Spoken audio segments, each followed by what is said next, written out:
시간 맞춰 와주셔서 감사합니다.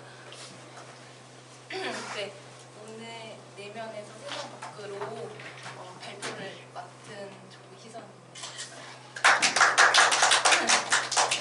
독차는 공지에서 했던 것처럼 이렇게 되는데요.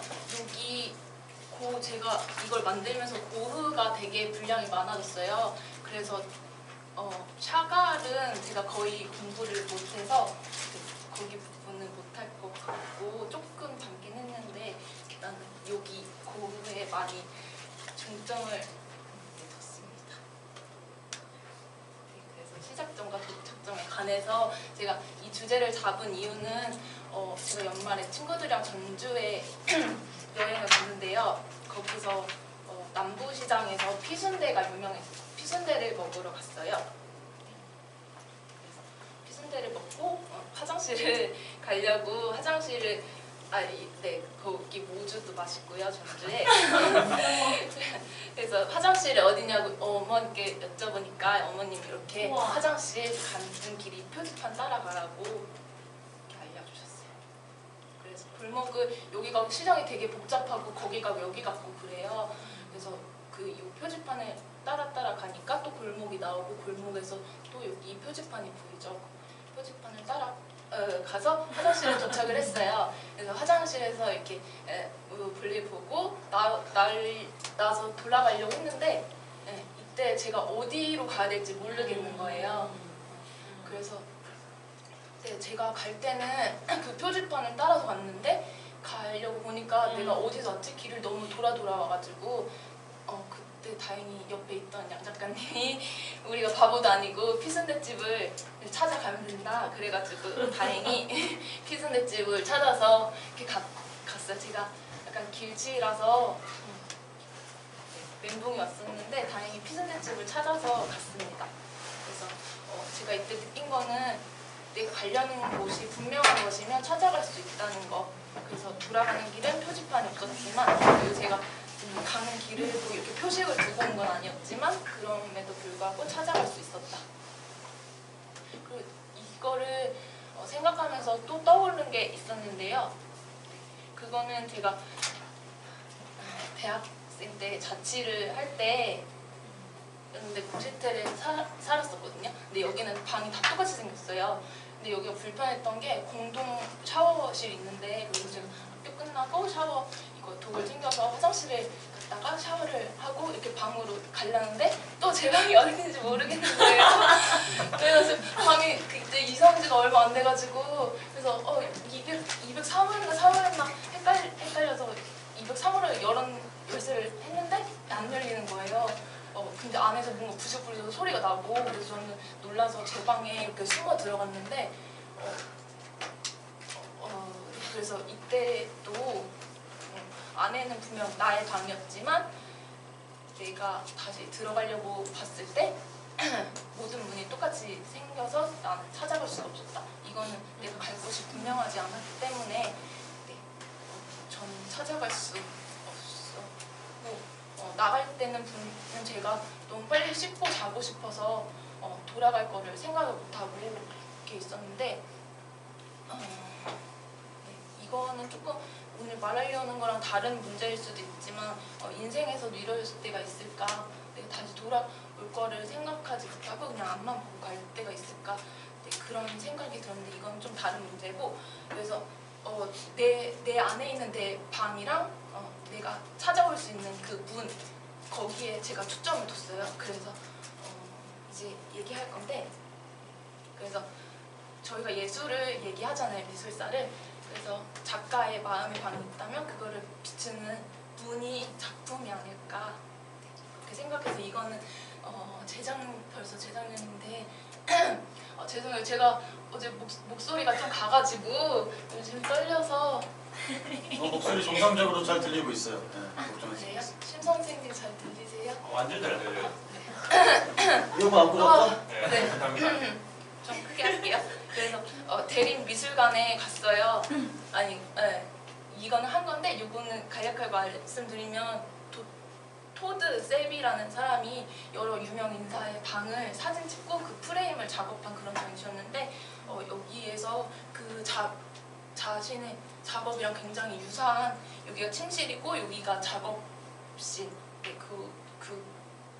그런 형태였어요. 그래서 제가 생각하는 자기의 마음의 방이랑 작품이랑 있다면 이런 형태이지 않을까. 그래서 예술가에게 작품이란 제가 생각하는 시작점이자 그리고 다른 사람이 그 작품을 찾아서 그 작가한테 도착하는 도착점이 되는 그렇게 만나는 게 아닐까 그런 생각을 들었습니다. 그래서 이제 우리는 그 작품으로 가는데 그거를 제가 시작으로 가는 길이라고 제목을 지었어요. 감상에 관해서 조금 얘기를 해볼게요. 이거는 그냥 이렇게만 읽고 넘어갈게요. 이거를 감상은 좀 작품을 깊게 들여다보는 거고 관조는 그냥 이렇게 보기만 한다? 그런 뜻인데 제가 이 다음에 설명할 거는 조금 그 분도 관조라는 단어를 쓰긴 하는데 그 의미가 이거랑 맞는지 잘 모르겠어서 이거는 그냥 이렇게 넘어가고 그래서 하르트만의 예술의 존재 방식과 감상이라는 게 있는데 이거를 정리한 논문이 있어요. 그거를 제가 읽었는데 너무 어려웠어요. 그래서 이 하르트만이라는 이분이 철학가인가? 네, 철학가이신데 예술의 존재 방식과 감상을 이렇게 분석을 했는데 예술이 있으면 그거를 만드는 창작 과정과 그거를 보는 감상 과정이 있는데 그거는 작용한다고 하였고 그 가운데 있는 작품은 그냥 객체화된 대상이라고 했어요.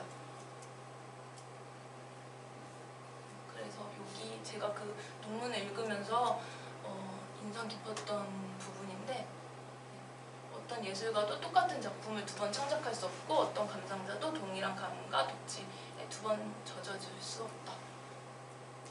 그래서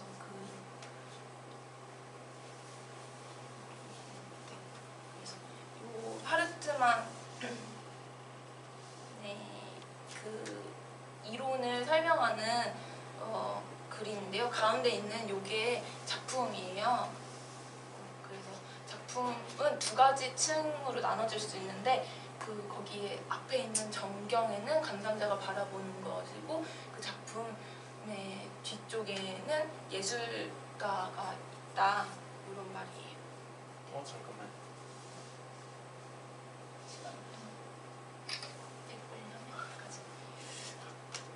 좀 너무 빠른 것 같은데.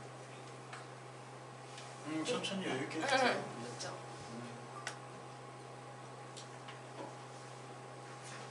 그러면 요거를 좀 어디 갔지?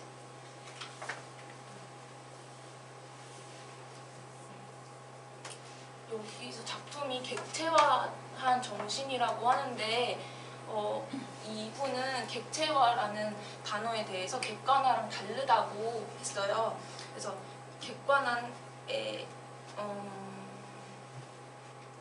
객관성은 하나의 특성적인 인식 현상이다. 이미 존재하는 사물이 어떤 주관의 객관이 되는데 사물 그 자체에 있어서는 변하는 것이 아무것도 없다. 하고 이와 반대로 객체화에 있어서 그것에 앞서서 있지 않았던 것, 적어도 대상적인 이거 너무 어렵네요. 요거 빼고 그래서 객관화에 있어서의 산 정신은 이거 들으시면 이해가 확 될 거예요. 객관화에 있어서 산 정신은 밖으로부터 물상을 받아들이는 뿐인데 그러니까 우리가 객관적으로 받아들인다 그런 말을 쓰잖아요. 근데 객체화에 있어서 산 정신은 자기 내면에 있는 상을 밖으로 표출하여 작품 속에 일정한 형식으로 인식한다. 그래서 객관화는 내가 객관적으로 받아들여야지 하는 거고 객체화는 내가 그 작품을 봤을 때 그 느낌이 하나의 그런 객체로 이렇게 만들어진다는 거예요. 이해되셨나요? 네, 끄덕이는 분이 많으니까 요거 필요하시면 이따가 보시고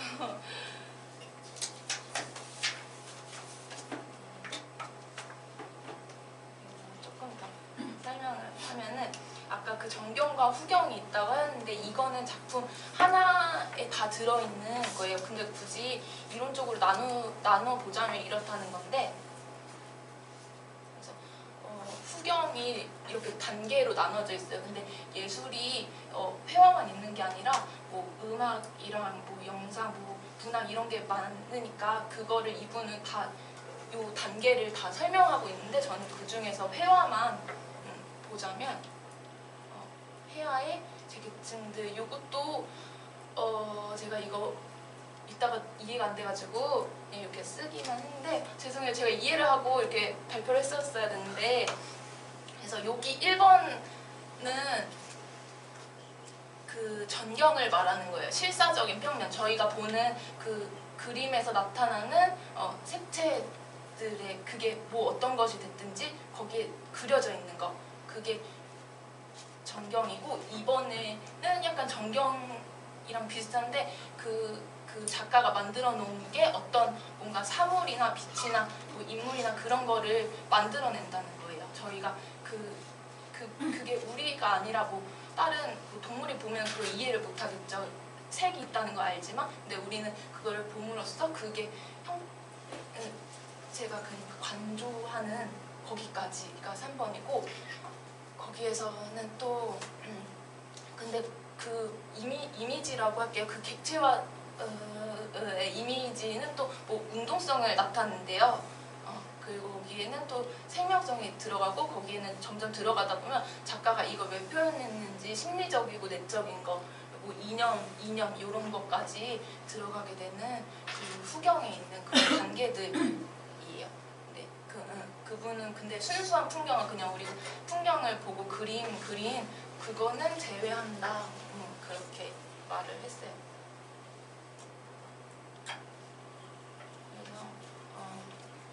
예술 작품의 미적 가치는 배경층이 전경 속에 현상하는 데서 성립한다. 제가 아까 그 전경에서부터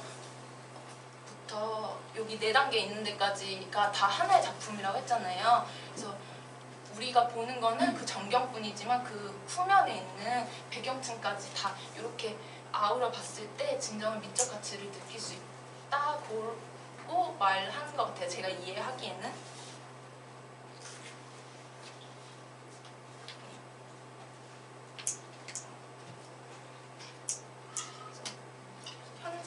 여기서 현상이라는 것은 작품 속에 고정화된 작가의 정신적 내용이 감성적 진료 속에 나타나는 바로 그것이다. 네.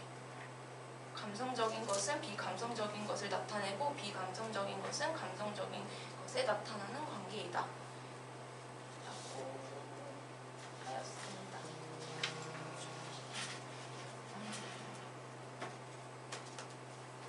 그래서 제가 아까 맨 처음 말씀드린 그 문을 통해서 그 문을 열었을 때 내 방인 걸 알았던 것처럼 그 전경 속에 뒤에 있는 배경층 네, 그거를 보는 게 좀 더 심도 있는 감상이 되지 않을까 그래서 생각을 했습니다. 그래서 방향은 여기 감상자의 추창조 과정 아까 그 감상자는 2번의 똑같은 감상을 할 수 없다고 그랬잖아요. 작가도 같은 작품을 2번 만들어낼 수가 없고 그래서 감상자가 이렇게 전경에서 후경까지 이렇게 이해하고 감상하는 그 방향이고 창작 작용은 작가가 그 심리적인 거 뭐 그런 것에서부터 이렇게 작품으로 표현되는 그 방향을 설명하는 거.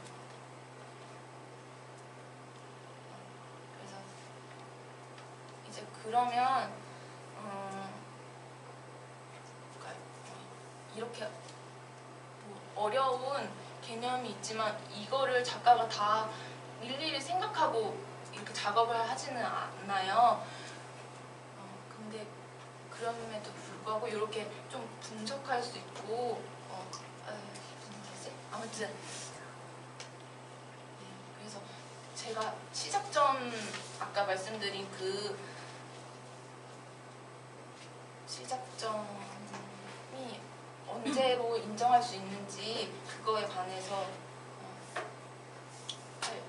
말을 하겠습니다. 네, 그래서 일단 인정이라는 단어를 알아보면 확실히 그렇다고 그래서 제가 작가가 작품을 냈을 때 이건 진짜 내 작품이다, 이거는 대중들한테 내놓을 수 있다, 확실히 그렇다고 여기는 그런 작품이 무엇일까? 비슷한 말로는 시인, 승인, 농담, 허용, 긍정, 평가, 허락 이런 게 있는데 마음이 수긍하는 거 그런 인정이고요. 인정이란 그 기준점이 있어야 되는데 그 기준점이 명확할 것 같지는 않아요. 근데 그 뭔가 모르겠지만 내 마음속에 있는 그 가치, 작가의 마음속에 있는 가치 기준이 있어야 되는 거, 그래서 거기에 동의되는 거. 요즘에 그 유행하는 인정이요 거의 고개가 끄덕끄덕 이렇게 되는 거. 그래서 작가는 언제 자신을 작가로 인정할 수 있을까? 그래서 작가로서 세상과 만나는 시작점은 어떤 작품일까를 생각해 봤는데요. 앞서 말씀드렸지만 이 부분에 관해서는 고흐의 삶을 이렇게 살펴보면서 얘기를 할 거고요.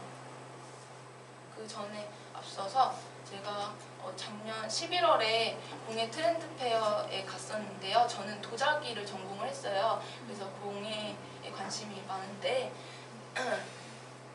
네, 제가 거기 있는 부스들을 진짜 거의 하나도 빠짐없이 이렇게 돌아봤거든요. 그 중에서 제가 인상 깊게 봤었던 몇 개 작품인데 이분은 유재현 작가의 조형 작품이에요. 그래서 작품명은 직장인 김모 씨라는 작품이고 평범하고 지루한 일상에 지친 현대인들을 이렇게 모티브로 잡고 표현을 한 건데 직장인 김모 씨는 소심한 성격으로 겉으로는 무관심한 척 하면서도 유독 가십에는 민감하게 반응하는 커다란 귀를 가지고 있고 불리한 상황이 생기면 언제든 도망갈 준비가 되어 있는 비겁한 캐릭터다. 그래서 작가는 직장 내 어디에서나 볼 수 있는 전형적인 직장인 김모 씨에게 토끼타를 씌우고 스토리를 만들어갔다. 그래서 여기 김모 씨가 지금 인형을 들고 있는데 저거는 BTS 방탄소년단 그런 인형이에요. 걔네랑 관련돼 있는 그거를 들고 있어서 요즘에 그런 핫한 아이돌 그거를 좋아하는 그런 모습이고, 또 직장인인데 이렇게 목마를 타고 있는 모습이에요. 기저귀를 하고 되게 유아적인 모습을 하고 있고, 요거는 이렇게 가면을 하고 있는데 옆에서 보면은 안에 얼굴까지도 다 묘사가 돼 있어요. 여기 밑에 작품 밑에 빨간 점이 있는 거는 팔렸다는 표시거든요. 제가 그 부스에 갔을 때 거의 되게 많은 게 이렇게 판매가 됐었어요. 제가 가격을 물어보진 않았는데 네, 아마 꽤 되지 않을까 꽤 되지 않을까 싶고 네. 그리고 또 하나는 김선영 작가, 이분은 동화 일러스트레이터예요. 근데 이분이 도자기를 전공하셨고 그리고 뭐 남편분이 도예가여서 이렇게 도자기 위에다가 자기의 그런 그림을 그리는데 도자기 위에 이렇게 그림을 그리는 게 되게 어렵거든요. 그게 가마에서 색을 내기가 어려워요. 그거를 되게 연구를 많이 해야 되고 그 연구한 그 위치랑 불의 온도 그런 거에 맞춰서 했더라도 실패할 확률이 많아요. 그리고 그 흙의 상태라든지 근데 이 정도 퀄리티가 나왔다는 거는 되게 숙련된 작업이고, 그리고 그림 제가 핸드폰으로 찍었는데 그림도 진짜 네, 컴퓨터 작업으로 한 게 아니라 이건 손그림이에요. 전사한 게 아니라 스티커 붙인 게 아니라 네, 되게 예뻤어요. 이것도 가격을 여쭤보니까 이 컵 하나에 7만 원인가 그랬던 것 같은데 네, 다른 부스들은 그냥 일반 머그컵 같은 거는 뭐 2만 원, 3만 원? 그렇거든요. 생각에는 그것보다 조금 더 받아도 되지 않을까 싶은데 그래서 저는 사고 싶었지만 못 샀지만 네, 이분의 작품이 되게 마음에 담겨 있었어요. 그림이 되게 따뜻하고 그래서 제가 이거를 왜 인상 깊게 봤을까 생각해 보니까 제가 예전에 학생 때 이 트렌드 페어에 갔을 때는 그 과제나 뭐 작업을 위해서 그런 식기 종류의 작품들을 되게 많이 이렇게 사진을 찍었었거든요. 근데 이번에 가서 사진 찍은 걸 보니까 되게 다 개성 있고 뭔가 작품이다 그런 스러운 사진들이 있는 거예요. 그래서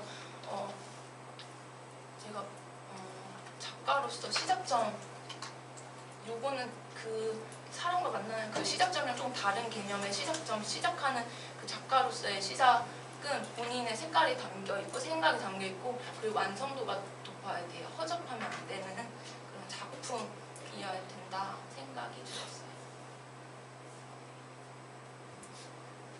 시간이 지나면 제 생각이 달라질 수도 있겠지만 여기서 본 작품들은 진짜 작품이다 싶었어요. 이런 것도 되게 만들기가 힘들거든요. 귀 저거 되게 잘 부러지게 생겼는데 가마 붓다가 그래서 이때 네, 고흐 얘기를 해보겠습니다. 그래서 고흐는 언제 이렇게 본인의 생각이 담긴 작품을 하게 됐을까? 그리고 대중들이 봤을 때 고흐랑 만나게 되는 그 문은 고흐의 방을 열게 되는 그 문은 어딜까? 그거가 궁금해서 제가 고흐를 찾아봤어요. 고흐는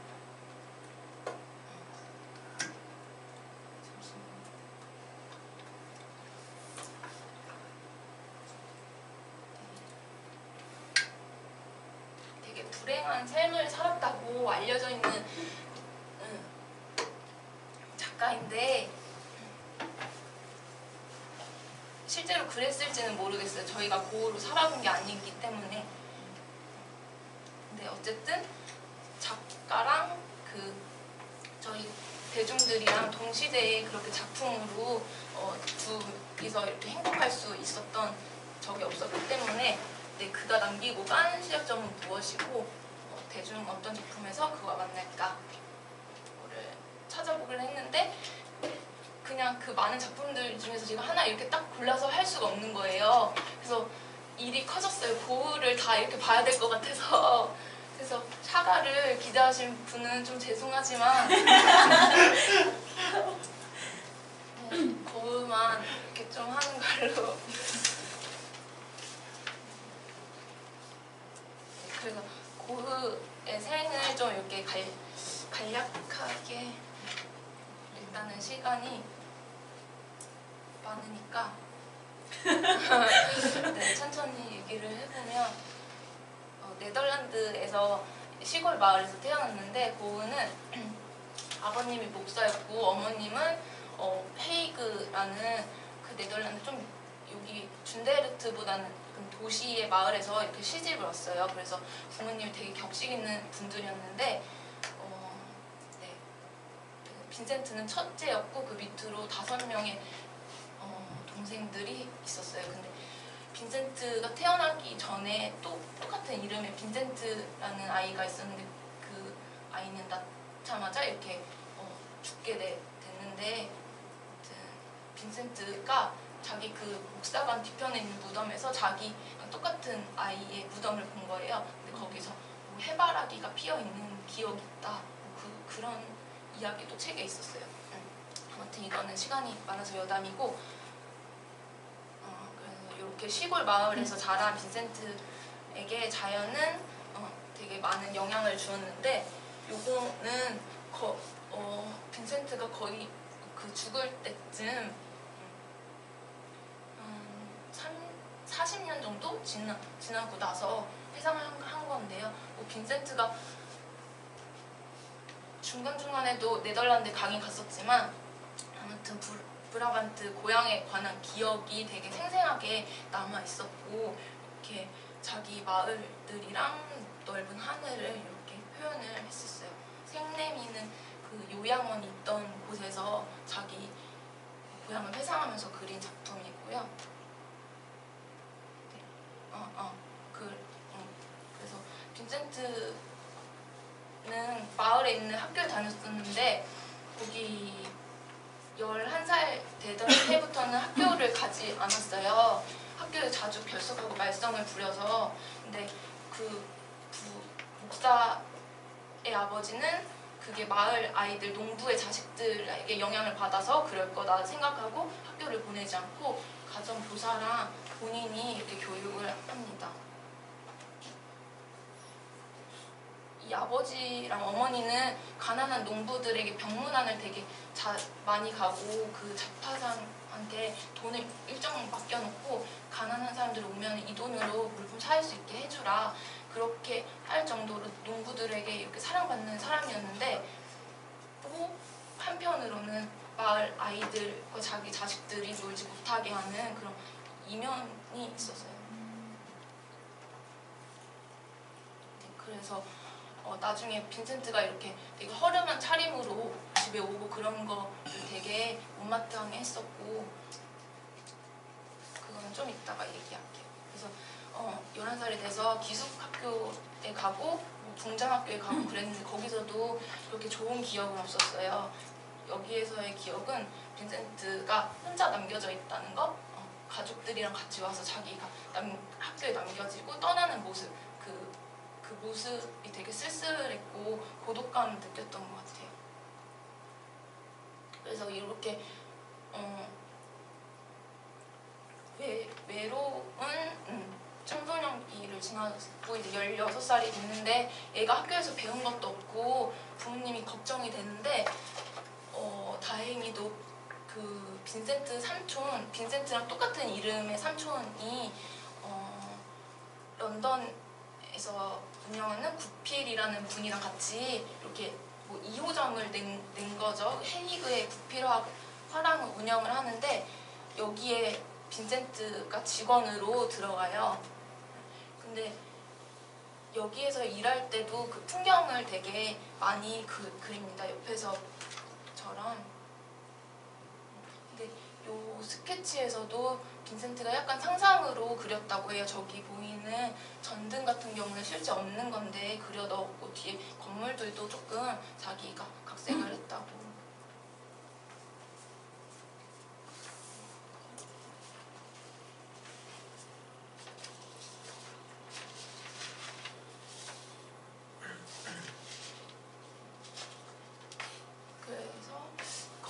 헤이그에서 4년 동안 하고 런던으로 발령을 받는데요. 그때 파나 부서에 배치를 받습니다. 빈센트는 이렇게 돌아다니면서 자기가 살게 되는 방에 파나로 다 벽을 장식을 하거든요. 이때 화랑에서 일했던 그 기억 때문에 자기가 일하는 게 회사 다닐 때도 회사가 싫지만 어쩔 수 없이 그 일이랑 이렇게 친숙하게 되잖아요. 그래서 빈센트도 파나랑 이때 이렇게 좀 친근해지지 않았나 생각이 들고 나중에는 일본 파나를 되게 좋아하게 됩니다. 그래서 영국의 런던에서 일하면서 숙소 그 주인의 딸이 있는데 그 딸한테 이렇게 청혼을 했다가 차였다는 그런 이야기가 있어요. 그래서 그 이후부터는 빈센트가 더 말이 없어지고 성경만 읽게 되는 이제 성경으로 빠지게 되는데 종교적으로. 그래서 일도 안 하니까 다른 지점으로 전출이 되고 프랑스 파리로 전출이 되는데 이것도 빈센트가 나중에 87년에 그린 그림이에요. 네. 그래서 요런 프랑스 몽마르트 지역에서 일을 했는데 여기서 일할 때도 집 밖에 나가지 않고 집 밖에 잡초만 있는 정원을 이렇게 보면서 지냈다고 합니다. 그래서 빈센트는 크리스마스 때 허락도 안 받고 휴가를 가요. 그리고 그래서 해고를 당하게 되는데 여기에는 또 평소에 친절하지 않은 이유도 그렇게 추가가 돼서 네, 일을 잘 안 하고 친절하지도 않고 휴가도 맘대로 가고 그러니까 잘리게 되는데 그래서 네, 네 여기네요. 태호한테 편지가 더 그립다고 이렇게 말을 하기. 그리고 나서 더 이상 화랑 일을 하고 싶지가 않은 거예요. 화랑 자리가 있다고 해도 어차피 자기가 나가지도 않고 그래서 나는 교육자가 되고 싶다. 그래서 램스게이트에 있는 기숙학교에 들어가는데 거기서 또 학교가 생각했던 것처럼 좋지가 않았어요. 거기 교장이 아이들을 막 이렇게 말 안 들으면 밥도 안 주고 뭐 창문 깨져도 수리하지도 않고 네, 그래서 거기서도 좋은 기억이 없었고요. 그래서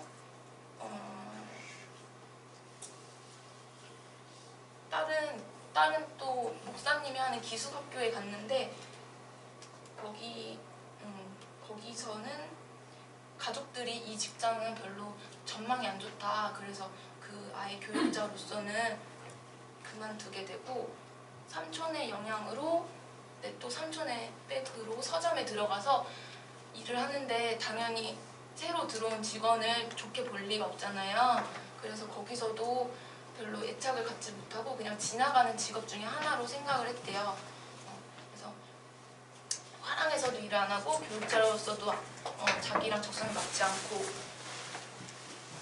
그래서 이제 나는 그때 일을 안 할 때 성경을 읽으면서 그런 종교에 심취를 해서 자기가 아버지처럼 목사가 돼야겠다. 그래서 신학 공부를 해 암스테르담에 이모부 집이었나? 네, 거기 가서 신학 공부를 하게 됩니다.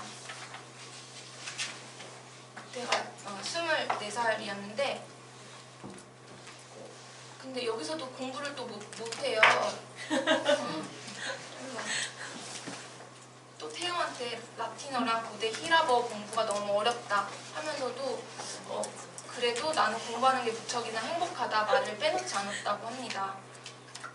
그래서 1년 동안 이렇게 열심히 공부를 하는데 결국 그 고전어 선생님이 있었는데 그 분에게 내가 또 실패하면은 나를 때리겠다 그러면서 몽둥이로 자기를 때리기까지 한대요. 그렇게까지 했는데도 그게 시험을 잘 치지 못하고 이 고전어 선생님이 그 부모님한테 이렇게 신학 공부를 시키는 거는 빈센트한테 너무 고통스러운 일이다 이렇게 포기를 해서 신학으로도 가지 못하고 신학 공부를 하는 거 대신에 그냥 선교사가 돼야겠다 해서 선교사 교육을 다시 부모님 집으로 와서 선교사 교육을 하려고 하는데 이 선교사 교육도 시험을 쳐서 거기에서 부합이 돼야 되나 봐요. 그래서 3개월 동안 그 시험 기간을 잘 치러야 되는데 거기서도 또 입학을 거부를 당해요.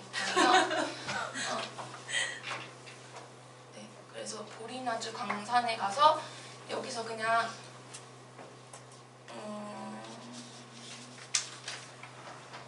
네, 평신도 목사 자리를 잡게 되는데 여기서도 목사 설교 그 능력이 부족하다는 이유로 계약을 연장을 하지 못하고 근데 여기서 굉장히 빈센트가 열심히 했어요. 그 광부들을 돕고 도왔나? 광부들을 도와야겠다 생각을 했는데 그래서 그 머물렀던 집에 후손들이 말하기를 빈센트가 하루 종일 그 광부들을 스케치를 했대요. 그래서 엄청 많은 양이어서 그 다음 아침이면 그 하숙집에 아주머니가 그 종이로 불을 뗄 수 있을 정도로 엄청난 그 양의 스케치를 했다고 해요. 빈센트는 되게 그 광부들이랑 농부들 이런 그런 노동자들에게 관심이 많았어요. 그거는 뭔가 이렇게 남을 돕는 거를 거의 마음을 쏟았다고 해요. 근데 여기서도 어쨌든 설교 능력이 안 돼서 일자리를 얻지 못하고 집으로 다시 돌아오는데 애가 25살 때까지 직장을 못 구하니까 부모님이 아까 그 되게 격식을 차리는 부모님이라고 그랬잖아요. 그래서 그 부모님이랑 되게 사이가 안 좋고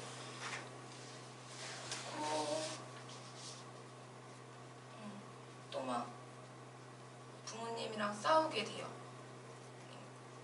그래서 부모님이 너무 이 종교에 빠진 아들을 정신병원에 입원을 시켜야겠다 그런 지경까지 갔다고 하고 태우랑도 이렇게 형제애가 좋았는데 갈등이 있었고 네, 그랬는데 태우는 빈센트한테 그 생활비를 지급을 해줘요. 싸웠지만 그래서 빈센트가 그 돈을 받기는 받는데 고맙다고 편지를 쓰기가 그 자존심이 그런 거예요. 그래서 그 다시 화해하는 데까지는 1년이 걸렸다고 해요. 그 이후로는 평상시처럼 편지를 주고받았고 그러면서 자기가 이제 살 길을 생각해보니까 일을 하면서 여태까지 스케치를 되게 많이 해왔고 그림을 그려왔던 게 영향으로 자기는 이제 예술가의 길을 가겠다고 다짐을 한 것 같아요. 그래서 태우에게 예술가의 길을 가겠다고 편지를 보내고 그 이후부터는 편지에 그림 그리는 그림에 관한 그 내용이 많이 있었다고 해요. 그래서 태우한테 다른 작가들의 그림을 복사를 많이 해달라 자기가 그거 보고 연습하게 네, 그런 편지도 있었어요.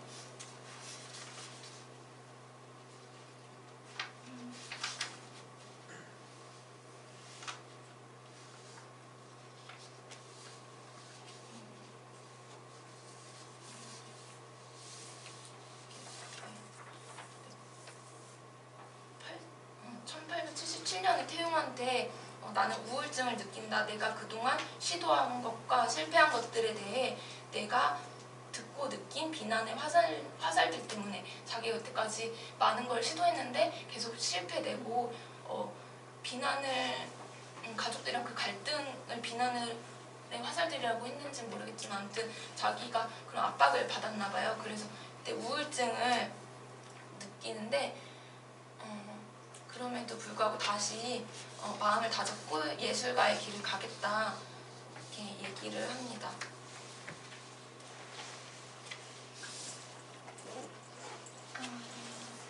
다시 그때 광산을 찾았던 것처럼 이번에 보리나주라는 곳을 가는데요. 여기서도 뭐 그런 노동자들의 삶을 그리려고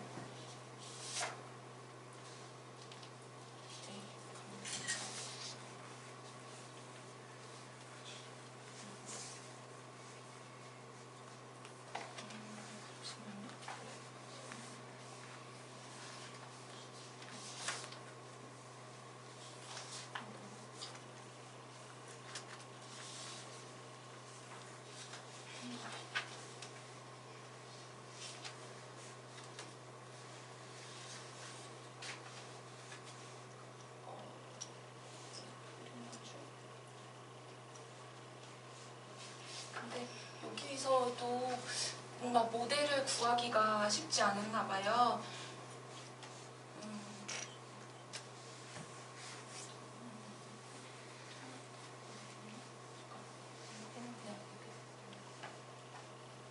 그래서 다시 부모님한테 돌아와서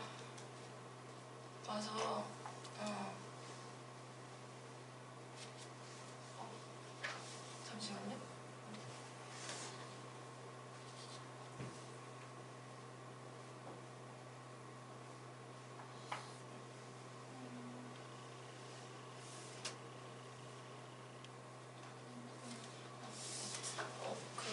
왕립미술아카데미는 무료로 미술 강의를 해주는데요. 여기서는 그 석고상으로 수업을 하는 거였어요. 그래서 그 방식이 방구랑 빈센트랑은 맞지가 않았었어요. 그래서 얼마 안 있어서 그만두는데 이 부분은 빈센트가 작업하는 그거에서도 보면은 자기는 똑같이 그리는 거를 그게 진정한 예술이라고 생각을 안 했어요. 거기 자기가 보는 거에 대해서 느껴지는 그런 감성들이랑 그거를 이렇게 똑같이 그리더라도 이거 좀 이따 말할까?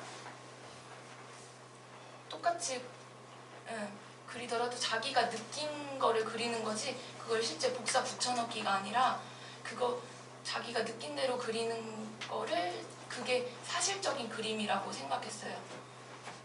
그래서 석고상을 이렇게 똑같이 그리는 게 아니라 석고상을 그리더라도 자기가 느낀 대로 그리는 거 그게 진정한 그림이다라고 생각을 했고 그래서 근데 또 돈이 없어서 다시 리턴을 부모님이 계신 곳으로 돌아오는데 여기서 네, 친구가 아닌데 요거 잘못했다.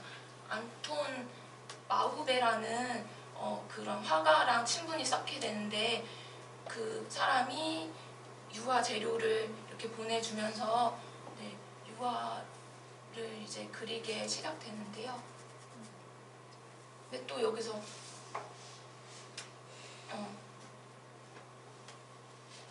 그 사촌 K라고 있어요. 그 K가 남편을 잃은 지 얼마 안 됐는데 그런 사촌에게 사랑에 빠지게 돼서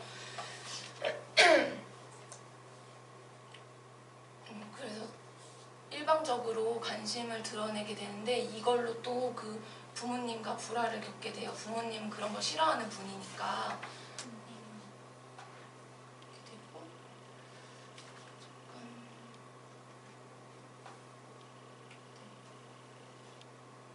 제가 여기 정도에서 잠깐 쉬어도 될까요? 그렇게 하신 대로 하세요. 네. 네, 조금 잠깐 10분 쉬고 할게요.